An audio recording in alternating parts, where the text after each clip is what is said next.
Bulldozer जब high court के आदेश से चल रहा था तो कहा गया कि भाई पासवानों का नेता क्या कर रहा है। हालाँकि उन्होंने फिर भी इंटरफेयर किया।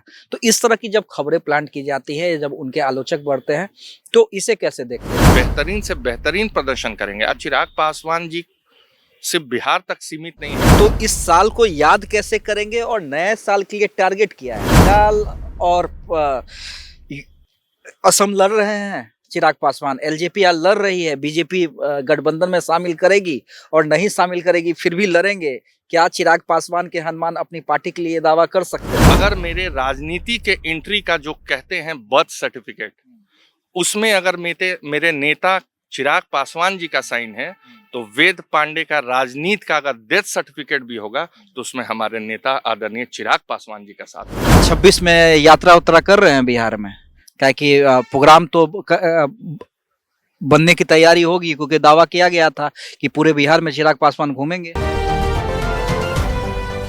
नमस्कार, स्वराज पोस्ट देख रहे हैं आप, आपके साथ मैं अमित झा। देखिए, हमारे साथ वेद प्रकाश पांडे हैं और चिराग पासवान के ये हनुमान कहे जाते हैं। सबसे पहले तो ये बताइए कि पुराना साल बीतने वाला है, ये साल आप लोग को बहुत कुछ दे के गया है वेद जी, बहुत कुछ दे के गया है। जो आप लोगों ने खोया था, आपकी पार्टी ने खोया था, आपके नेता ने खोया था, सब कुछ ये साल लौटा गए। तो इस साल को याद कैसे करेंगे और नए साल के लिए टारगेट क्या है? देखिए, एक अमित जी, वो साल भी था जब पार्टी टूटा, परिवार टूटा। हम लोगों ने एक नया अध्याय का शुरुआत किया और 2024 के चुनाव हों लोकसभा के, 5 सीटें लोजपा रामविलास को मिलती है और 100% हमारा स्ट्राइक रेट रहता है। उससे पूर्व में 2 नागालैंड में हमारी पार्टी ने विधानसभा चुनाव को जीता, 2 विधायक हैं। और लोकसभा चुनाव जीतने के बाद जमुई सांसद माननीय अरुण भारती जी बिहार प्रदेश के प्रभारी बनते हैं। झारखंड में विधानसभा चुनाव होता है, हम लोगों को 1 सीट दिया जाता है और उस 1 सीट को भी हम लोग चतरा को अपार बहुमत से जीतते हैं। 2024 चुनाव जीतने के बाद हमारे प्रभारी महोदय के द्वारा 9 संकल्प महासभा किया गया।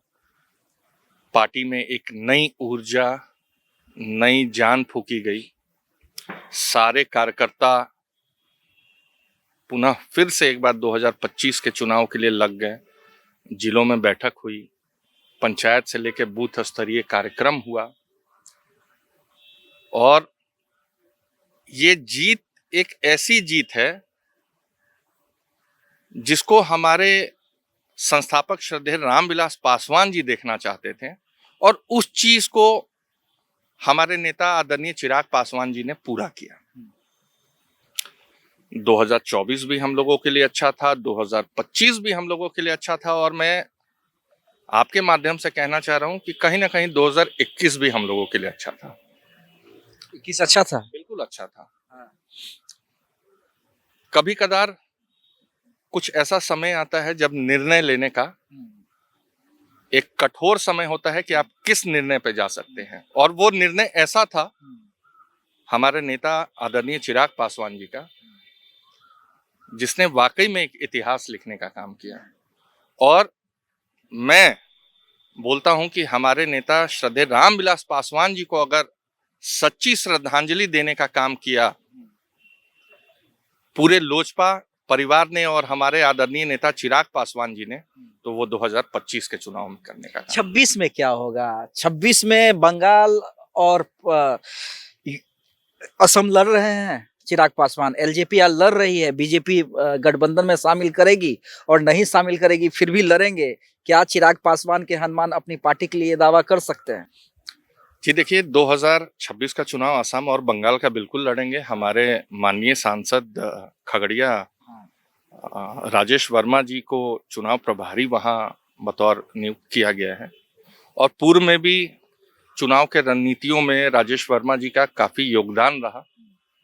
हमारे प्रभारी के रूप में माननीय सांसद अरुण भारती जी और उप प्रभारी के रूप में माननीय सांसद राजेश वर्मा जी का जो एक अलग, जिसको कहते हैं कि मापदंड तय करना, क्या किस हिसाब से चुनाव लड़ना है, कैसे लड़ना है, उसका नतीजा आपने झारखंड में देख लिया और बिहार के इस विधानसभा चुनाव में देख लिया। रहा गठबंधन का सवाल, तो मैं तो बहुत छोटा सिपाही हूँ। शीर्ष नेतृत्व जरूर बात करेगी, लेकिन चुनाव लड़ना तय है। अरे छोटे कहाँ हैं भाई, देखिए कई लोग कई तरह की खबरें चलाते हैं वेद जी। आपको भी गठबंधन की मजबूरी के कारण टिकट नहीं मिल पाया। कई लोगों ने चलाया कि अब हो सकता है कि चिराग के हनुमान उनका साथ छोड़ दे, लेकिन हर दिन की भांति आज भी आप ऑफिस में बैठे हुए हैं। बिल्कुल, चुनाव लड़ना ही सबसे बड़ा चीज होता है अमित जी।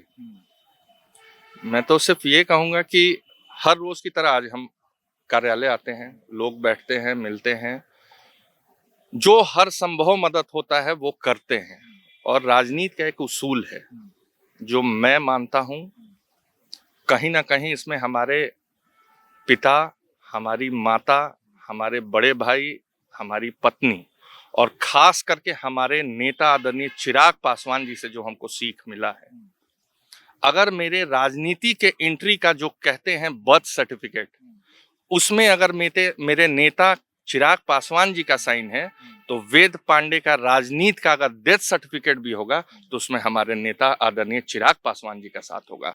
तो मैं ये कहना चाहता हूं कि शुरुआत अगर उनसे, तो अंत भी वहीं और कहीं नहीं। और कहीं नहीं। बिल्कुल, ये एकदम सीना चौड़ा करके कर रहे हैं, दावा ठोक के। एकदम एकदम, जब चुन लिया तो चुन लिया और मेरे दिल में है।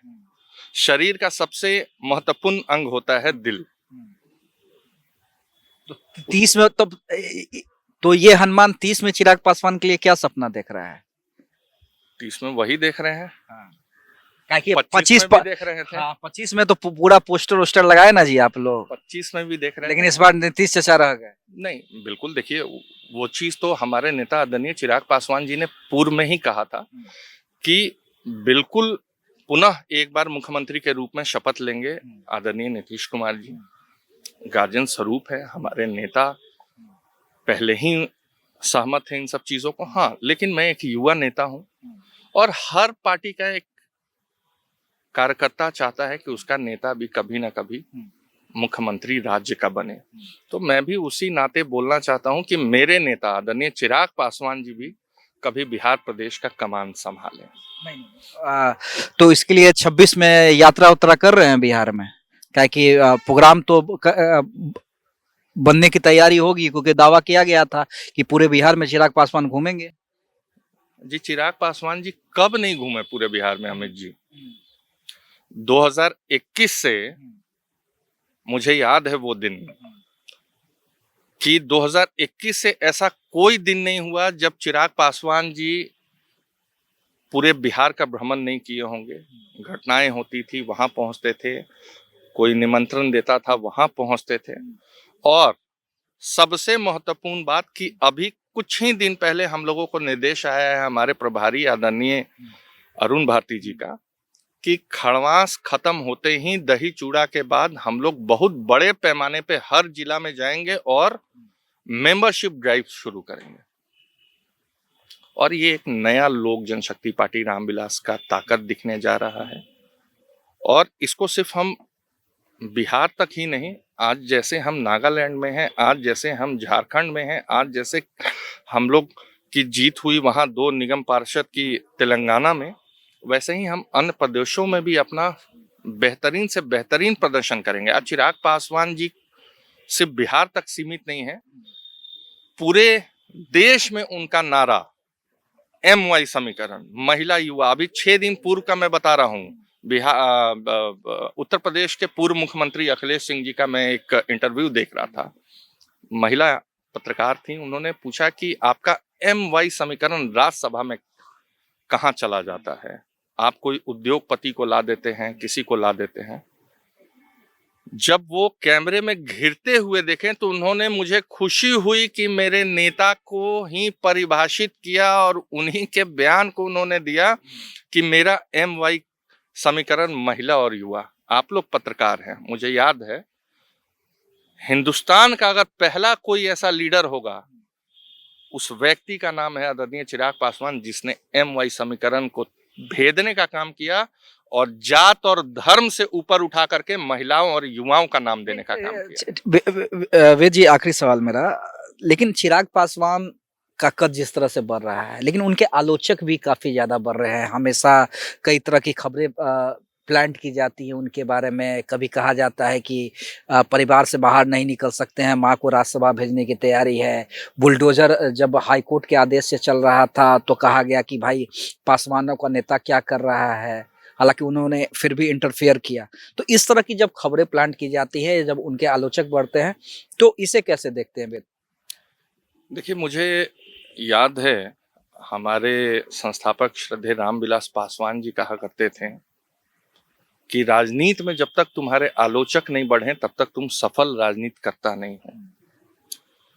हमारे नेता कभी धर्म और जाति की बात नहीं करते हैं। अगर हमारे नेता धर्म की बात करते तो हम लोगों के साथ विभिन्न विभिन्न धर्म के लोग भी हैं यहाँ, और जाति की बात करते तो आज मुझे लगता है बिहार में खूंटा गाड़ के अगर कहीं पासवानों के साथ और पासवान की पार्टी में ब्राह्मण, भूमियार, राजपूत खड़े हैं तो वो सबसे बड़ा कोई नेता है तो वो चिराग पासवान।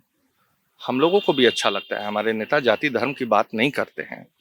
रहा एक सवाल, आपने बोला कि बुलडोजर घर पे चल रहा है, तो देखिए इसको समझने की आवश्यकता है। विपक्ष के नेता तो आज नाम के रह गए हैं। जब समय रहता है तो सुनते हैं कि फॉरेन अभी हैं, अभी कहाँ हैं।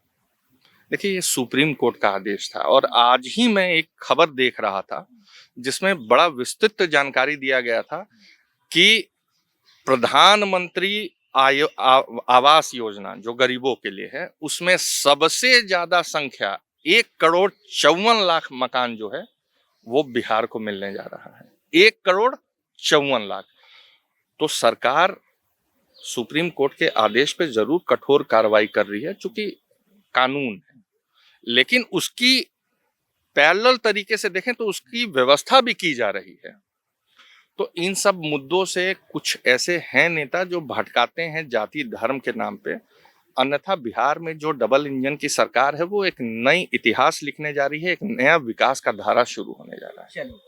देखिए, वेद प्रकाश पांडे थे, युवा हैं, एनर्जेटिक हैं, चिराग पासवान के साथ हमसाये की तरह रहते हैं, हनुमान कहे जाते हैं, और इन्होंने प्लान बता दिया है कि 25 तो काफी सफल रहा, 21 को भूलेंगे नहीं, और उसी को आधार बना के 26 से लेकर 30 तक की रूपरेखा चिराग पासवान ने लिख दी है, और ये लोग उसे फॉलो करते हुए 30 में जो हासिल करना और क्या हासिल करना है वो आप सब जानते हैं कि चिराग के कार्यकर्ता क्या चाहते हैं, कि चिराग पासवान को NDA का मुख्यमंत्री का चेहरा बनाना।